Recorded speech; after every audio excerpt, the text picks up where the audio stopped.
धुएं से घिरा आसमान, समंदर के रास्तों पर बढ़ती बेचैनी और तेल के कुओं से उठती ये लपटें। दरअसल मिडिल ईस्ट की ये जंग अब सिर्फ गोलियों और मिसाइलों की कहानी नहीं रह गई है। ये अब दुनिया की अर्थव्यवस्था की धड़कनों पर सीधा वार बन चुकी है।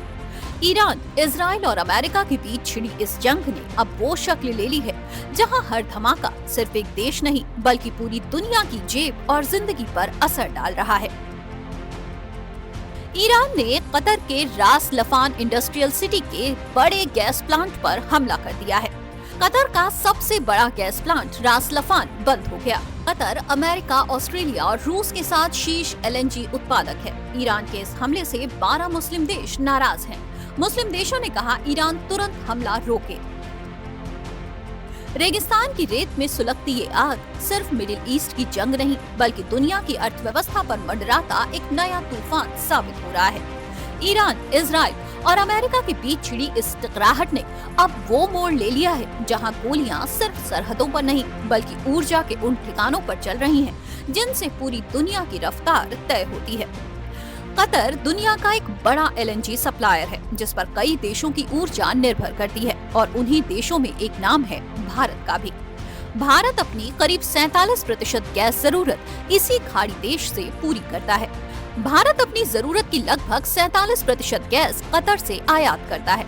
हर साल भारत करीब 27 मिलियन टन LNG आयात करता है जिनमें से 12 से 13 मिलियन टन कतर से आता है। इसके अलावा संयुक्त अरब अमीरात से करीब 24% और अमेरिका से लगभग 11% गैस आती है। अब तक जंग की आग सिर्फ सैन्य ठिकानों तक सीमित थी, लेकिन अब ये आग तेल और गैस के भंडारों तक पहुंच चुकी है। कतर के रास लफान इंडस्ट्रियल सिटी में हुआ मिसाइल हमला कोई साधारण हमला नहीं है बल्कि आने वाले वैश्विक संकट का संकेत माना जा रहा है।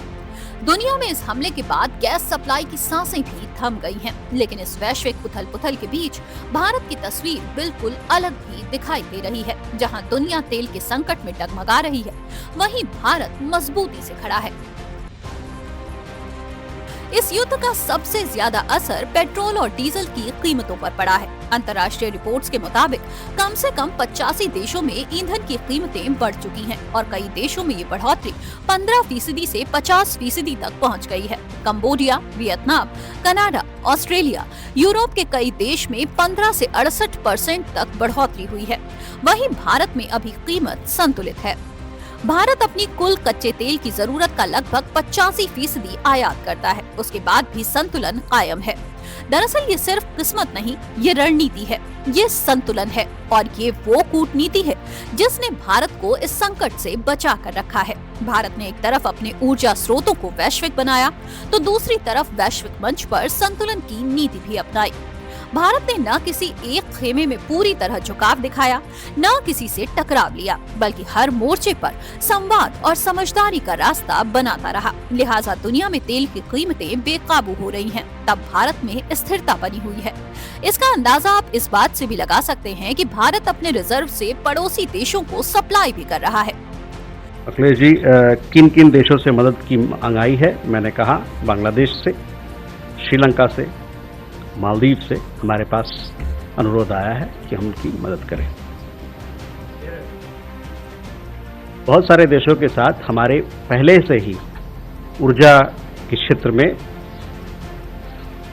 साझेदारी चल रही है, तो वो साझेदारी चल रही है और अभी के परिप्रेक्ष्य में उन्होंने मांगा है मदद। उस पर हम लोग बांग्लादेश के जैसे बताया हमने कि उनकी पूर्ति की जा रही है और अन्य देशों का जो भी अनुरोध है उसको हम लोग एग्जामिन कर रहे हैं। मिडिल ईस्ट में जारी टेंशन के चलते अब भारत भी अल्टरनेट सोर्सेस पर ध्यान दे रहा है। दरअसल भारत का लगभग 90% LPG आयात स्ट्रेट ऑफ होर्मुज के रास्ते होता था और इस मार्ग में बाधा आने से बड़ी समस्या खड़ी हो गई है। इस स्थिति से निपटने के लिए भारत अब अमेरिका से LPG आयात कर रहा है। इसके अलावा LNG की आपूर्ति के लिए ऑस्ट्रेलिया और रूस और कुवैत से साझेदारी हो रही है। Prime minister spoke with the Crown Prince of Kuwait. The two leaders exchanged views on the evolving situation in West Asia and shared their concerns over recent developments. Prime Minister reiterated India's condemnation of attacks on Kuwait's sovereignty and territorial integrity. He also underlined ensuring safe and free navigation through the Strait of Hormuz as a priority for us, as a foremost priority for us. Iran जिस तरह से middle east के देशों में gas और oil रिफाइनरियों को निशाना बना रहा है, इससे धीरे धीरे मुस्लिम देशों की नाराजगी बढ़ती जा रही है। लेकिन जंग के इस धुएं के बीच भी भारत अपने ऊर्जा सुरक्षा के समीकरण को साधने में जुटा हुआ है, जो हर हमले के बाद भी अपने विकल्पों को मजबूत कर रहा है और जो हर संकट को अवसर में बदलने की नीति पर आगे बढ़ रहा है। Based on the feedback from industry and the requirement from industry, we would like to launch a new scheme today. उस स्कीम को हमने नाम दिया है resilience and logistic intervention for export facilitation. जैसे कि आपने बताया, ये स्कीम एक्सपोर्ट प्रमोशन मिशन के अंतर्गत एक फोकस वे में टारगेटेड टाइम लिमिटेड इंटरवेंशन के रूप में हमने एक्सपोर्ट प्रमोशन। यह इंटरवेंशन इसलिए भी जरूरी होता है सर, क्योंकि ये कॉरिडोर इंडिया के लिए बहुत मैटर करता है, हमारी इंडस्ट्री के लिए बहुत मैटर करता है। हमारी बायलैटरल ट्रेड इस पर्टिकुलर कॉरिडोर में 178 बिलियन तक है, जिसमें कि अगर हम एक्सपोर्ट देखें जीसीसी एरिया में वह 56 बिलियन के करीब है, और अगर हम यूएई का एक्सपोर्ट देखें तो 36 बिलियन के करीब है। तो हमारा जो ग्लोबल ट्रेड का एक major portion as high as 15% इस पर्टिकुलर टेरिटरी से लिंक्ड है।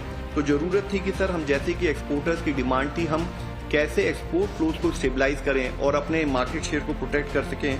We found there are challenges related with the state of Hormuz के क्लोजर से मैरीटाइम लॉजिस्टिक डिस्टर्ब हुए हैं।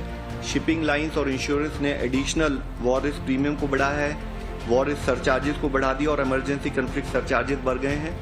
लॉन्ग रूट्स की वजह से लॉजिस्टिक कॉस्ट बढ़ी हैं, व्हीकल डाइवर्जन्स हुए हैं, और साथ ही हाई इंश्योरेंस प्रीमियम और कंजेशन एट ट्रांसशिपमेंट हब्स उन पर्टिकुलर पोर्ट्स पर देखा जा रहा है सर। और जैसे कि इससे पहले बताया कि हमारे MSME they will come under the biggest stress because of these challenges, तो उनको फोकस करते हुए भी हमने इस स्कीम में कार्य करने की कोशिश की। भारत इस संकट में वो रोड मैप भी तैयार कर रहा है जो भारत के वैश्विक व्यापार को संतुलन में रखेगा। भारत अपनी एक्सपोर्ट और इंपोर्ट के सभी रास्ते पर वो पॉलिसी ला रहा है जो भारत की अर्थव्यवस्था के लिए फायदेमंद साबित होगी। यानी एक बात तो साफ है कि अगर रणनीति मजबूत हो, कूटनीति संतुलित हो और फैसले दूरदर्शी हो, तो वैश्विक संकट के बीच भी स्थिरता कायम रखी जा सकती है।